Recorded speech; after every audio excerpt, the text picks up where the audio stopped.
ഹരിപ്പാട് താലൂക്ക് ആശുപത്രിയിൽ ഡയാലിസിസിന് വിധേയരായ രോഗികളിൽ 2 പേർ മരിച്ചു. ഒരാൾ ഗുരുതരാവസ്ഥയിൽ ആലപ്പുഴ വണ്ടാനം മെഡിക്കൽ കോളേജ്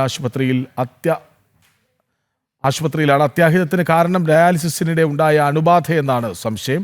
കായംകുളം സ്വദേശി മജിദ്, ഹരിപ്പാട് വെട്ടുവേനി സ്വദേശി രാമചന്ദ്രൻ എന്നിവരാണ് മരിച്ചത്. ഇതോടെ ആശുപത്രിയിലെ ഡയാലിസിസ് യൂണിറ്റ് താൽക്കാലികമായി അടച്ചിട്ടു. തിങ്കളാഴ്ച രാവിലെ 6 ഹരിപ്പാട് താലൂക്ക് ആശുപത്രിയിലെ ഡയാലിസിസ് യൂണിറ്റിൽ ചികിത്സ തേടിയ 3 പേർക്കാണ് ഡയാലിസിസിനിടെ ആരോഗ്യ പ്രശ്നങ്ങൾ ഉണ്ടായത്. ഛർദിയും വിറയലും അനുഭവപ്പെട്ട മജീദ്, രാമചന്ദ്രൻ, കാർത്തിയപ്പള്ളി സ്വദേശി രാജേഷ് എന്നിവർക്ക് കൃത്യമായ തുടർ ചികിത്സ ലഭ്യമാക്കുന്നതിലും ആശുപത്രിക്കാർ വീഴ്ച വരുത്തിയതായാണ് ആക്ഷേപം. തുടർന്ന് മജീദും രാമചന്ദ്രനും മരണത്തിന് കീഴടങ്ങി. ഡയാലിസിസ് ചെയ്യുന്നതിനിടയിൽ മാമന് വിറയലും വൊമിറ്റിങ്ങുമായി പിന്നെ വയറിളകുകയൊക്കെ ചെയ്തായിരുന്നു. അപ്പം വൊമിറ്റ് ചെയ്യുന്നതിൻ്റെ ഇടയിൽ ബ്ലഡുമായിട്ടാണ് മാമൻ ഛർദ്ദിച്ചത്.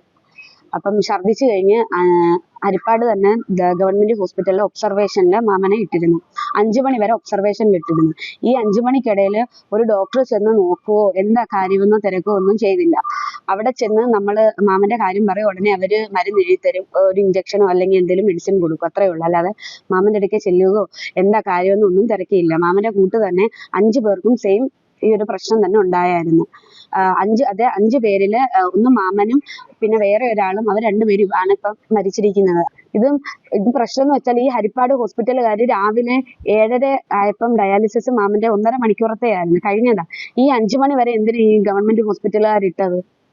അവരെന്തുകൊണ്ട് നോക്കിയില്ല മാമന്? അവര് നോക്കാത്തതിന്റെ കൊണ്ടാണോ എന്റെ മാമന് ഇതുപോലെ പറ്റിയത്? അവരുടെ കയ്യിലെ തെറ്റ് തന്നെ ആയിരുന്നു. അവര് കാരണം പോട്ടെ, മാമൻ എന്തെങ്കിലും ഫുഡിൽ കൂടെ ആയിരുന്നെങ്കിൽ ഓക്കെ, ഒരാൾക്കല്ലേ പറ്റത്തുള്ളായിരുന്നു. ഈ 5 പേർക്ക് ഒരുപോലെ ആവണമെങ്കിൽ അവരുടെ കയ്യിലെ തെറ്റ് തന്നെയാണോ? രാജേഷ് ഇപ്പോഴും വണ്ടാനം മെഡിക്കൽ കോളേജ് ആശുപത്രിയിൽ ചികിത്സയിലാണ്. പുറത്തുനിന്ന് ഭക്ഷണം കഴിച്ചതിൽ നിന്നും ഉണ്ടായ അണുബാധയാകാം ഈ പ്രശ്നങ്ങൾക്ക് കാരണമെന്ന് ആശുപത്രി അധികൃതർ വിശദീകരിച്ചെങ്കിലും വ്യത്യസ്ത പ്രദേശങ്ങളിൽ നിന്നും ഒരേ സമയം ഡയാലിസിസിന് വിധേയരായവർക്ക് ഒരേ സമയം സമാനമായ രോഗലക്ഷണങ്ങൾ പ്രകടമായത് ഡയാലിസിസിൽ വന്ന വീഴ്ച എന്ന സംശയം ശക്തമാക്കുന്നു. ഇവിടെ ഹരിപ്പാട് ഹോസ്പിറ്റലിൽ ഡോക്ടർമാരോ നല്ലൊരു ഡോക്ടറോ ഇല്ല, ഒന്നുമില്ല. ഒരു ഇതില്ലാത്ത വീറും വൃത്തിയില്ലാതെ കിടക്കുക. ഡയാലിസിസ് റൂമിൻ്റെ അകത്തൊരു ചെരുപ്പിട്ടുകൊണ്ടൊക്കെ അവിടുത്തെ സ്റ്റാഫുകൾ കയറുന്നത്. അങ്ങനെയൊക്കെ ഇത്രയും കുഴപ്പം പറ്റിപ്പോയത്. എത്രയോ ജനങ്ങൾ, സാധാരണപ്പെട്ടവനൊന്നും പോകാൻ പറ്റാത്ത ഹോസ്പിറ്റലല്ല ഇപ്പോൾ ഹരിപ്പാട് ഹോസ്പിറ്റൽ. ഹരിപ്പാട് ആശുപത്രി നമ്മുടെ സൂപ്രണ്ടിന് പരാതി കൊടുത്ത് പിന്നെ ഇനിയിപ്പം അതിൻ്റെ മുഖ്യമന്ത്രിക്കും ആരോഗ്യമന്ത്രിക്കും എല്ലാം പരാതി കൊടുക്കുക. എന്താ നാളെ ഒരു മനുഷ്യന് ഈ ഒരു അവസ്ഥ വരരുത്. ബന്ധുക്കൾ നൽകിയ പരാതിയിൽ DMOയുടെ നേതൃത്വത്തിലുള്ള സംഘം പരിശോധന നടത്തിയെങ്കിലും വീഴ്ച കണ്ടെത്തിയിട്ടില്ല.